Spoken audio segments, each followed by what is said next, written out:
Le Festif de Baie-Saint-Paul a récemment lancé sa programmation artistique pour sa 16e édition.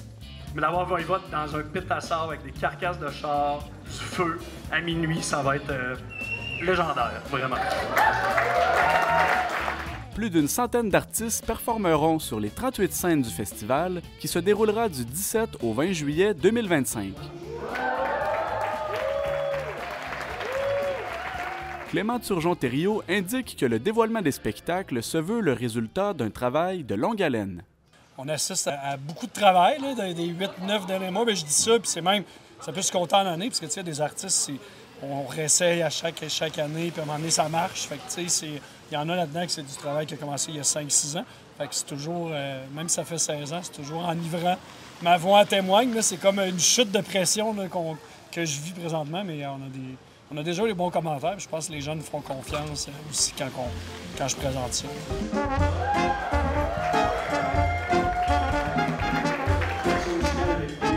Le directeur général et artistique révèle quelques coups de cœur personnels de cette 16e édition. Apache Brass Orchestra, ça c'est un musicien électronique belge qui s'est mis avec 10 musiciens issus du classique. C'est un show électro-classique, mais comme vous avez jamais vu, c'est vraiment assez exceptionnel. D'avoir aussi des monuments de la chanson d'ici qu'on n'avait pas eu l'occasion. Paul Piché, Pierre Flynn qui vient à Quatuor à cordes, ça c'est vraiment le fun. La soirée, Ariane Moffat, Marie-Pierre Arthur, Claude Pelgag, de donner cette place-là. On parle souvent de la place des femmes en musique, la parité, bien, de dire... Nous autres, notre scène principale, on l'a dédiée à ces artistes-là qui sont incroyables. Puis la liste est longue. Dans l'international, il y en a beaucoup que moi. Ça fait des années là, que je travaillais, que je suis content d'avoir. Donc voilà, il y en a pour tous les goûts.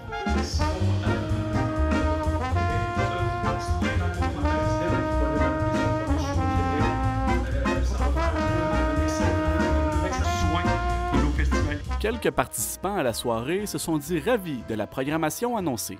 Très content. C'est difficile de ne pas être content parce que, tu sais, à chaque fois, ils essayent de nous impressionner en même temps de mettre des noms connus comme Pierre Flynn, puis Paul Piché, puis Claude Pelgag, mais en même temps, ils nous amènent des noms qu'on n'a jamais entendu parler.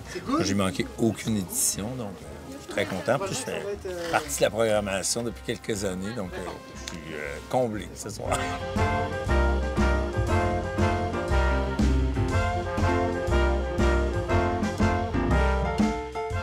Moi, j'ai trouvé ça très intéressant. C'est surtout très diversifié. Ça peut atteindre, tout le monde va en avoir pour... il y en a pour tous les goûts, en fin de compte. N'importe qui va venir au festif pendant 3 jours va pouvoir profiter, faire des découvertes musicales, avoir des artistes qu'il connaît peu, qu'il connaît beaucoup. Fait que moi, je trouve qu'on a un éventail varié, très diversifié, culturellement aussi.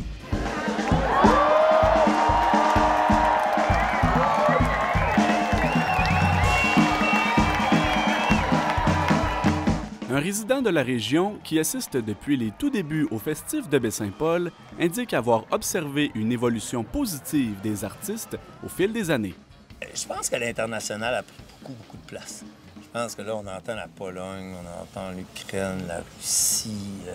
On entend plein de lieux qu'au début, on n'aurait pas pensé d'entendre. Je pense que c'est beaucoup les artistes internationaux. Puis je pense qu'entre eux, les artistes, ça se parle, parce que des festifs comme à Baie-Saint-Paul, il y en a plein de festivals, mais le festif, je pense qu'il est unique pour ça, mélange international, local.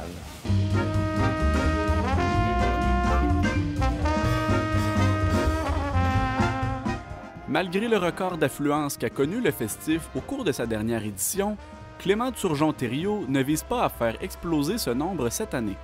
On vise de la même chose. Idéalement, nous autres, on ne met pas plus de billets en vente. Donc après ça, c'est sûr, ça va être de contrôler le volume de gens qui viennent pour la vibe. C'est ça le problème, c'est que Baie-Saint-Paul, c'est beau. C'est le fun, même si tu n'as pas de billets. Fait que c'est là que... Mais maintenant, on a des rencontres avec la ville. Puis le but, c'est qu'il n'y ait pas plus de monde, mais on se prépare comme ça, on en avait plus. Parce que le but, c'est pas d'être pris par surprise. Donc on va avoir plus de stationnement, plus d'espace de camping. Donc on s'organise mieux pour être sûr que la logistique sur le terrain fonctionne. Le directeur général estime qu'au-delà des retombées économiques directes, le festif se veut une vitrine élargie pour la région de Charlevoix. Bien, c'est plusieurs millions en retombées économiques. Déjà, juste nous, le budget qui est injecté, finalement, un budget d'opération, c'est 4,5 millions. Donc ça, c'est de l'argent qui qui est amené dans la région. Puis là-dessus, là, après ça, on génère beaucoup de retombées. Moi, j'ai de la misère avec les retombées économiques, puisque je pense aussi c'est global, c'est les retombées touristiques, les retombées médiatiques, la nouvelle clientèle qui découvre Baie-Saint-Paul pendant le festif, que ça, c'est des retombées à long terme qui sont inestimables.